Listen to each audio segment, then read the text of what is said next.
The phone on the nightstand buzzed once, a low, insectile vibration that scraped across the wood like a fingernail on bone. 1:07 a.m. The screen lit my face in cold blue. Sarah's name glowed above the preview. She's occupied now. She'll call later.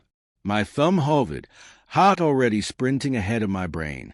The message was from her phone, but the words weren't hers. I knew her cadence. Short, warm, peppered with emojis even at midnight. This was clipped, smug, masculine. The room tilted. I tasted metal. I sat up too fast. The sheet slid off my chest and pulled at my waist like shed skin. The apartment was silent except for the refrigerator's dull heartbeat downstairs. Sarah had kissed me goodbye at 7, said Victor needed her for a crisis pitch that would run late, don't wait up. She'd smelled of the cedarwood perfume I bought her in Lisbon, the one that clung to her collarbones like a secret. I'd smiled, told her to conquer the world. Now that scent felt like evidence. My pulse drummed in my ears. I opened the thread. Nothing above the message, just white space where her usual goodnight heart should have been. I typed, "Who is this?" Then deleted it. Too desperate. Instead, "Everything okay?" Sent. The little delivered tag mocked me. No dots. No read receipt. Just the digital equivalent of a locked door. I swung my legs over the bed. The hardwood bit my bare feet, shockingly cold. I paced the 3 steps to the window. Outside, the city smeared neon across wet pavement, a siren dopplet into the distance. I pictured Sarah in Victor's corner office. Glass walls, 23 floors up, the skyline glittering like broken promises.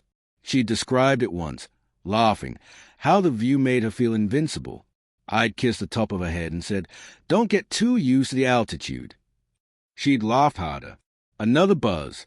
My stomach lurched. Same thread. Relax. She's in good hands. The words landed like punches. I could hear the smirk in them. Victor. Had to be. I'd met him twice. At the holiday party, old shark smile and expensive cologne. At the summer barbecue, where he clapped my shoulder and said, "Sarah's our rainmaker. You're a lucky man." His grip had lingered half a second too long. I called her. Straight to voicemail. Her voice, bright and recorded. "Hi, you've reached Sarah Park. Leave a message or text. I'm probably buried in slides." I hung up before the beep. My reflection in the dark window looked feral. Eyes too wide, mouth a slash. I dialed again. Same greeting. Again. Again. Each chime of the voicemail felt like a nail in the coffin of the life we'd built. I opened the closet, shoved hangers aside until I found the showbox on the top shelf. Inside, the printed boarding passes from our honeymoon, a pressed orchid from Jeju. The sonogram we never showed anyone because it was too early. I'd kept it anyway. The paper was soft now, edges curled. I pressed it to my lips like a talisman, then hated myself for the superstition.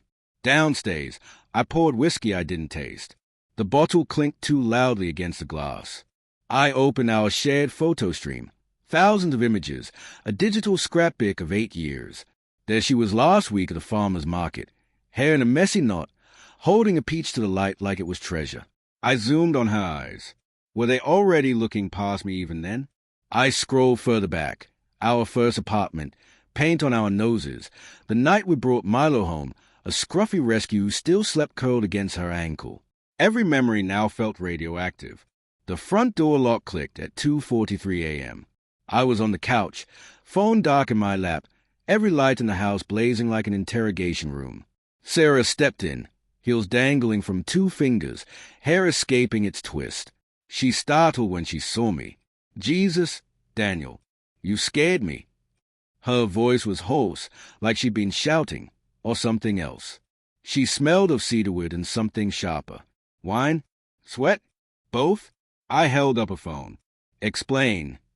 She froze, 1 foot still in the doorway.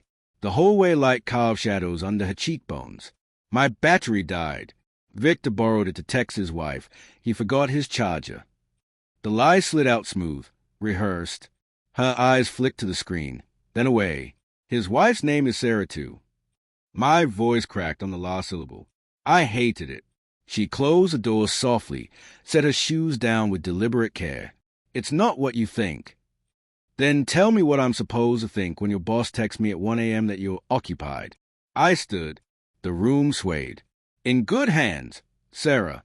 That's what he said. Her face crumpled. Not guilt. Not yet. Exhaustion. Resignation. I was going to tell you tomorrow. Tell me what? The word scraped my throat roll. She crossed the room, reached for me. I stepped back. Her fingers grazed air. Victor and I, it started 6 months ago, after the Tokyo pitch. We were celebrating, too much sake, and she stopped, swallowed. It wasn't planned. It just happened, and then it kept happening. 6 months, 182 nights. I calculated it like a death sentence. The late meetings, the weekend retreats, the way she started locking her phone face down. I'd chalked it up to ambition, to the promotion she wanted so badly. I'd been proud. You let him text me from your phone. My voice was barely a whisper. You let him taunt me. I didn't know he sent that until I saw it in the elevator. He thought it was funny. She laughed, a broken sound. I told him to delete it. He said you'd never see. The room narrowed to a tunnel. I saw her in his office, laughing at my ignorance. Saw them in the hotel we'd stayed at for our anniversary.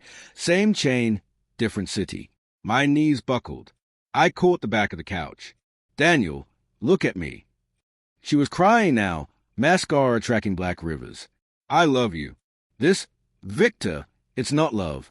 It's gravity. The way the jaw pulls, the way he sees me. You stopped seeing me. I see you right now, I said. I see someone who gutted 8 years because a boss makes her feel invincible. She flinched like I'd struck her. You want the truth? You checked out first. After the miscarriage, you built a wall.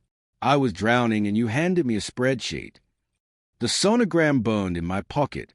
I pulled it out, unfolded it with shaking fingers. The grainy image, our almost child, a coma possibility. I was grieving too. You never asked how. Silence stretched, thick as tar. Outside, a garbage truck growled. Milo padded in, tail low, sensing the fracture. He pressed against my leg. Sarah wiped her face. I'm not asking forgiveness tonight. I know I don't deserve it, but I'm asking you to remember who we were before we forgot. I looked at the sonogram, then at her, the woman I'd carried over thresholds, who knew I took my coffee with 1 sugar and still stirred it counterclockwise out of habit. The stranger who'd let another man claim her nights. Pack a bag, I said. My voice didn't sound like mine. You can stay at Victor's. Tell him his rainmaker needs shelter. She opened her mouth, protest, plea. I'd never know. I turned away. The whole way to our bedroom felt a mile long. Behind me, I heard her sob once, sharp, then the soft thud of her knees on the hardwood. I locked the bedroom door, leaned against it, and slid to the floor. The phone buzzed again. Victor, no doubt. I powered it off. In the dark, I pressed the sonogram to my chest and counted heartbeats that weren't there. At dawn, I found her note on the kitchen counter, written in the purple pen she used for grocery lists. I'll always love a man who stirred coffee counterclockwise. I'm sorry I stopped stirring. Beneath it, her wedding ring glinted like a tiny, abandoned moon. I slipped the ring onto my pinky. It fit perfectly, a cruel joke. Then I opened the fridge, took out the peach she'd bought last week. It was bruised now, soft in my palm. I bit into it anyway. Juice ran down my chin, sweet and overripe, the taste of a summer that no longer belonged to us.